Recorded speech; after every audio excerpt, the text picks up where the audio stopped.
How'd you guys like it?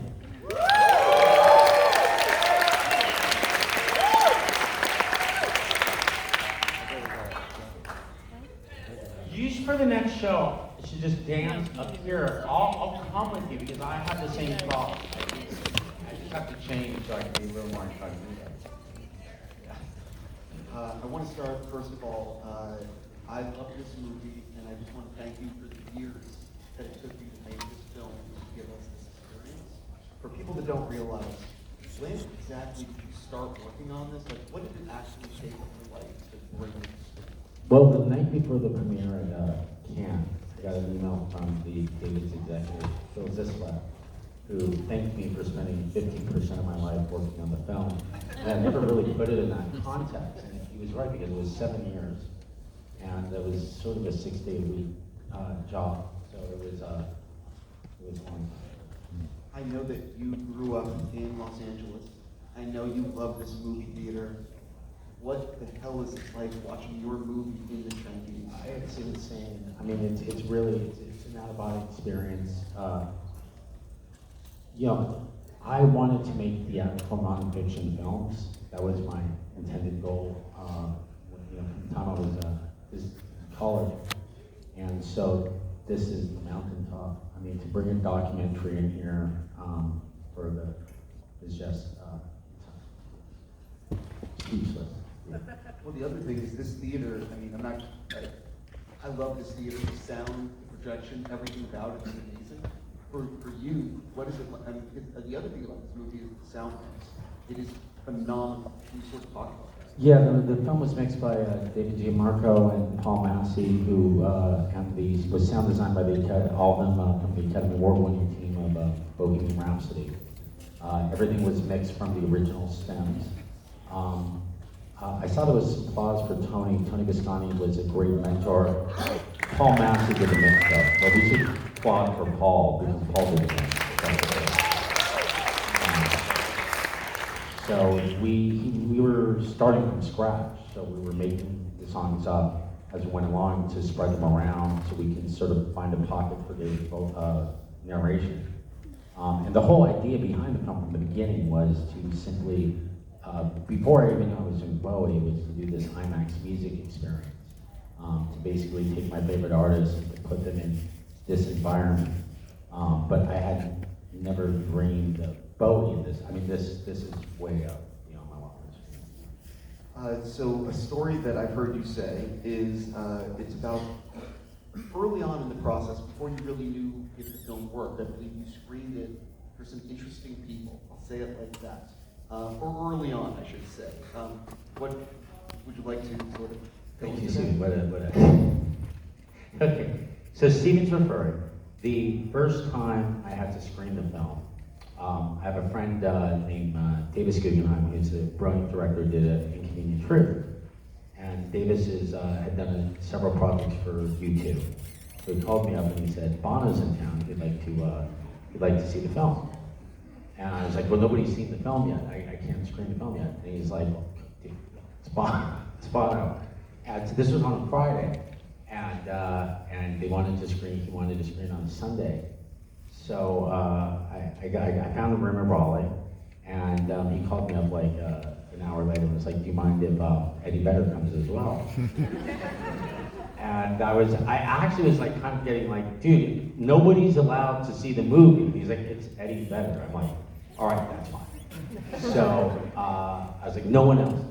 And then an hour later, he's like, is it okay if Sean Penn comes? I have to say, that was really intimidating. I was like, okay. So the night before, I was schwitzing, like big time, like totally stressed out of my mind. And Deborah, my wife and partner, producing partner, and my everything, said, you know, what's the worst thing that could possibly happen? And I was like, well, the movie's over, and they kind of just look at me and go, thanks. Because I don't have their phone numbers. Like, I couldn't text them the next day and be like, hey, what'd you think of the film? And she goes, well, what's the best thing that could happen? I was like, maybe invite us out for dinner or something? So we meet the next day, and the first person to arrive was Sean. And he came up and said, are you the director? I was like, yeah. And then I said, I want to do this thing about an experience and a music thing. And my wife was like, oh my God, he's losing it. And I started just bubbling my words, blabber, and then he walked away. I mean, while I was still talking, it was really embarrassing. So we get to the chase, meat of the story. The movie starts, now mind you, I've never seen the movie with any audience, and the audience is Eddie Vedder, Bono, Sean Penn, and the Edge. That's the audience. And the movie starts, and Hello Space Boy kicks in at the top, and all of a sudden we see this going on. I'm like, oh, who's that? And Deborah goes, I think it's Eddie. I'm like, oh my God! I mean, mind you, this is the first time. I had no idea if this thing would work. And then all of a sudden we look over, and Bono's headbanging. And then they tap over to Sean, and by the time all the young dudes come out, it was like, you guys up here. And I had my hand on the volume control, so I just ripped that thing up to like 9. And they were just freaking out. And then we were in the back of the room, just like all the young kids, because they couldn't see us. So we were like dancing and celebrating. And Heroes comes on, Bono turns around, it's like, what the frickin' fuck? And we were just like, it was an out-of-body experience. Complete, total, out-of-body experience. And then when it was over, Bono said, you didn't make a film about the artist, you made a film that is the artist.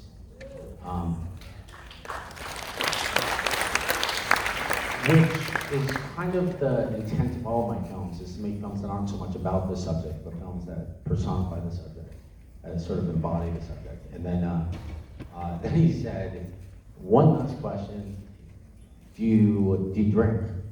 I was like, not really, but if you're asking, sure. And so we went out to a house up in the hills, and about 4 hours later, we're sitting by a fire pit, and Sean looks at me and says, can I give you a note? And I was like, yeah. He was lit by fire, it was really dramatic. And I was like, sure, what is it? He goes, I've been sitting here for the last 4 hours trying to think what to tell you. And I can't think of anything. The film is perfection. Until the last song. It used to end with the 12-minute version of Station to Station. And I said, Station to Station? He goes, I said, really? He goes, really? I go, how sure are you about that? He goes, very. And I said, why? And he goes, 2 reasons. 1, I have to pee. When I have to pee, that means it's time to go. 2, you said everything you had to say. And it's like you gave him an encore, didn't need it.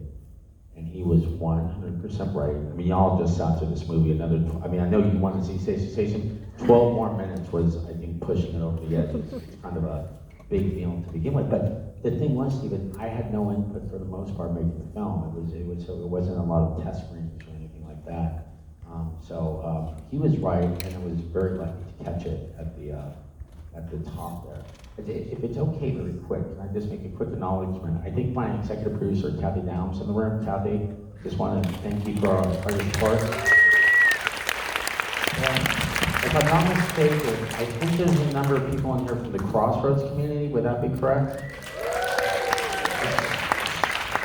So all of the non-David footage in this film were all images or artists that David referenced throughout his life. But most of them I had encountered through Jim Hosney during my time at Crossroads, which is a school in Santa Monica. Well, we're in LA, so I guess people know that.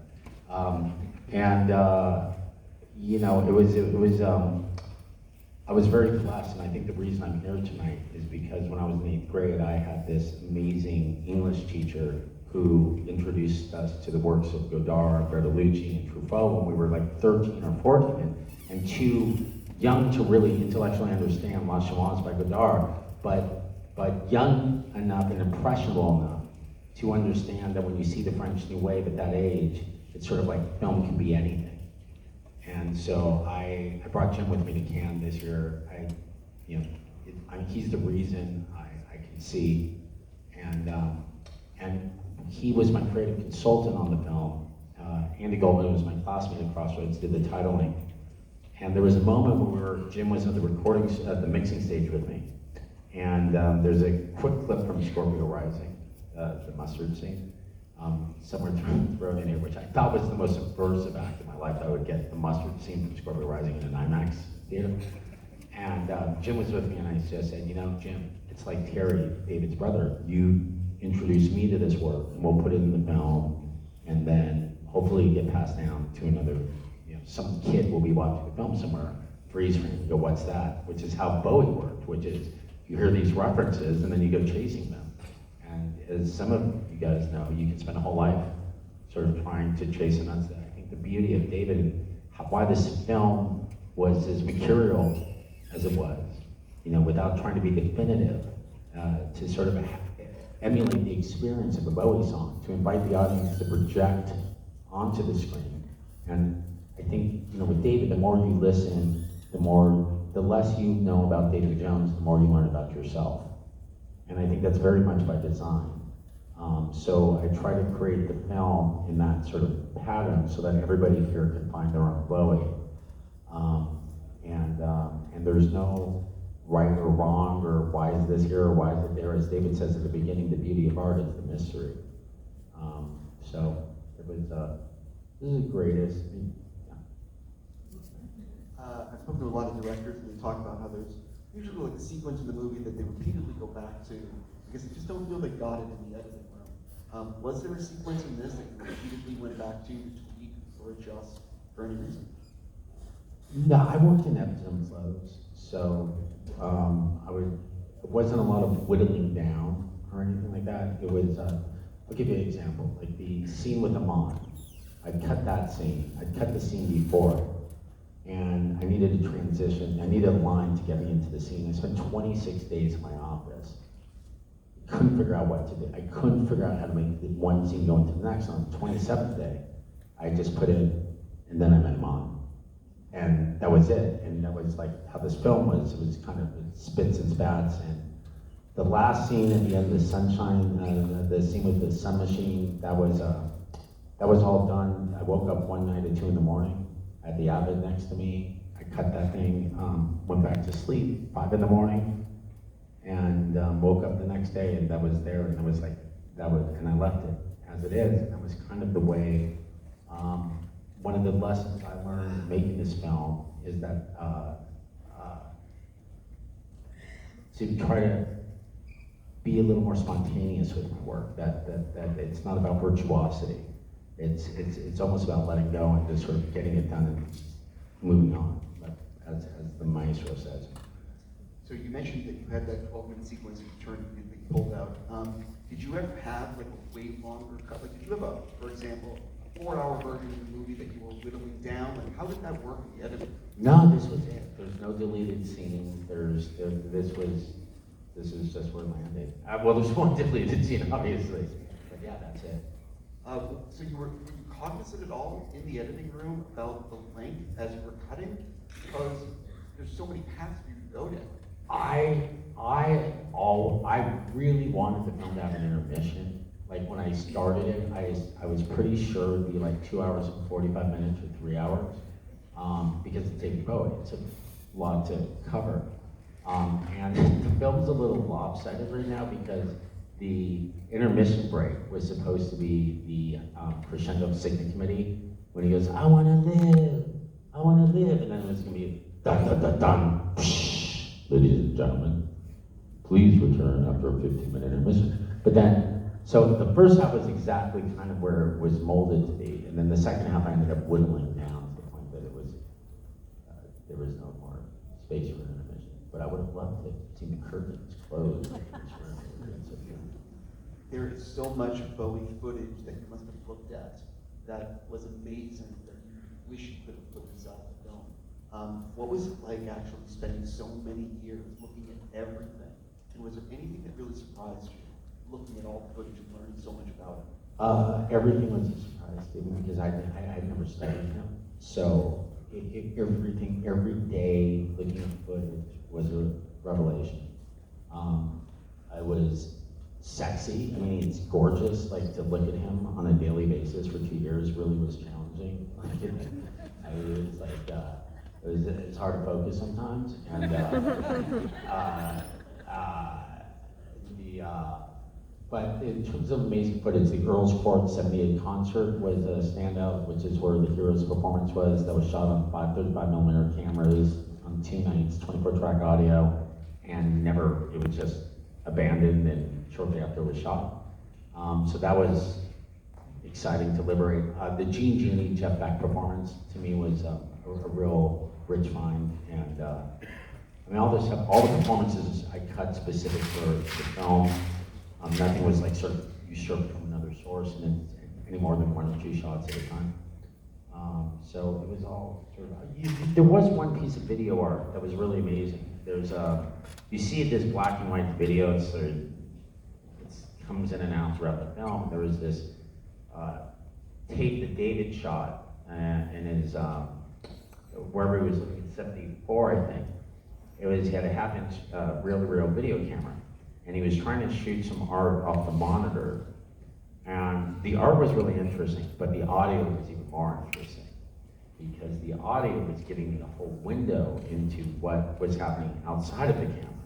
So I remember like it comes on, and I heard like Stravinsky playing in the background, and some David kind of mumbling to himself.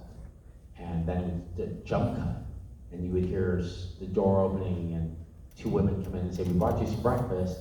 And then it would smash cut, and then the camera turn on. You hear some other people walk in, and be like, "Oh, it's John Lennon," and David's explaining to them what he's doing, and the reason I liked it was so unfiltered, and it gave me this tremendous insight into his sort of the fact something that happened with Kurt Cobain when I was in Cobain too that I loved, which is this sense that these men they had to create.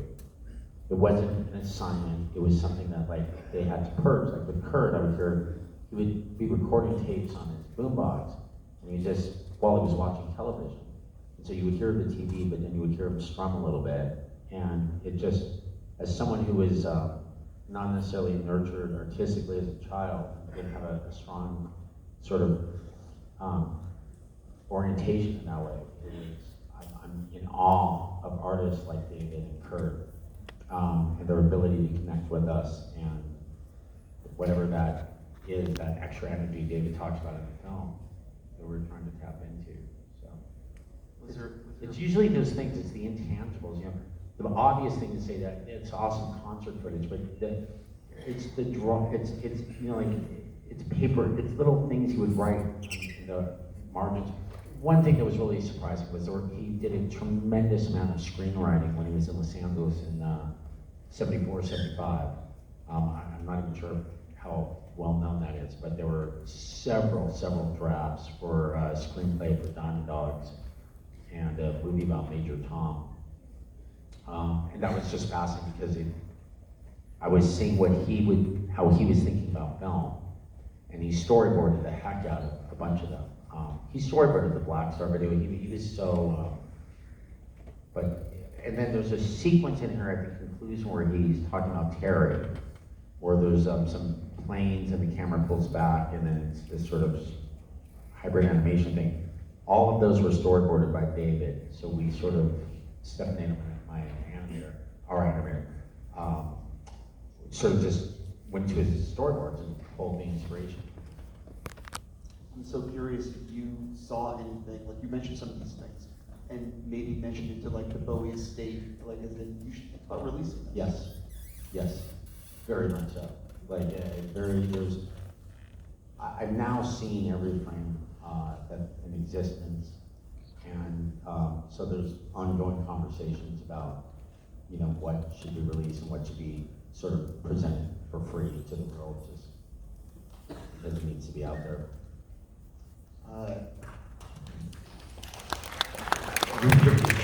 The reality is, if he wanted it released in his lifetime, he would have released it. So I think we have to respect that a little bit. I do want to say, because I have a feeling we're going to get the plug. This has been opening weekend for us around the world. This film was released in 40 countries, including Ukraine, Kiev, Singapore, Australia, Turkey, Greece, all over the world. And if you go on social media tonight, you can find, which I've been doing the last 24 hours, just blown away by the response everywhere in the country. This film's going to open up. It looks like it's the 7th highest grossing film this week, and we're only on 100, little over 100 screens. Every other film in the top 10 is on 2,500. It's been an incredible run here at this theater, and it's been amazing to see the people all around the world kind of having the same cathartic response to having this moment with David, and this may be a good place to close, Steve. There was a moment when Bohemian Rhapsody came out, and it did really, really well. And Jasper and I think I saw it like 14 times in the first 15 days to hear the music, because I was obsessed with the music. I'm sorry? Talking about the movie? The recent movie. All right, so anyway, got thrown there a little bit. It's okay. If we don't see, just let me finish if you don't mind. I'm very frazzled. I don't remember what I was saying. Thank you so much. Thank you. That was never my way. So I flew back to New York, and I asked. So I went back to New York. I sat down with the executor, and I said, "Listen, there's probably 2 ways we can go about making this film. We can make it very accessible, sort of a sing-along, really easy peasy, and we'll probably gross a lot more money. Or I could do it kind of more like I think of David's work, a little more avant-garde, a little more challenging, sort of asking the audience to participate, if you will." Bill looked at me and goes, "Well, that's your problem."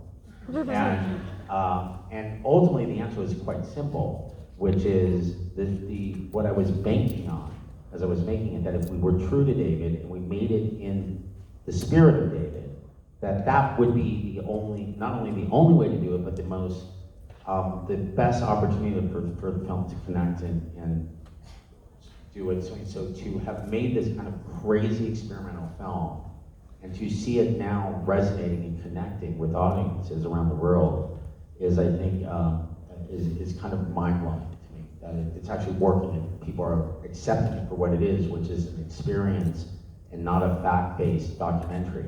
I think that we all know what the music documentary genre has been kind of stuck in the sand since Behind the Music.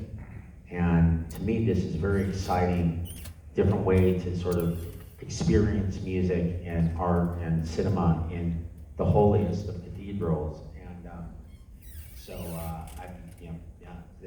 it's all. I'm just gonna say I'm very happy to be talking about it. Ladies and gentlemen,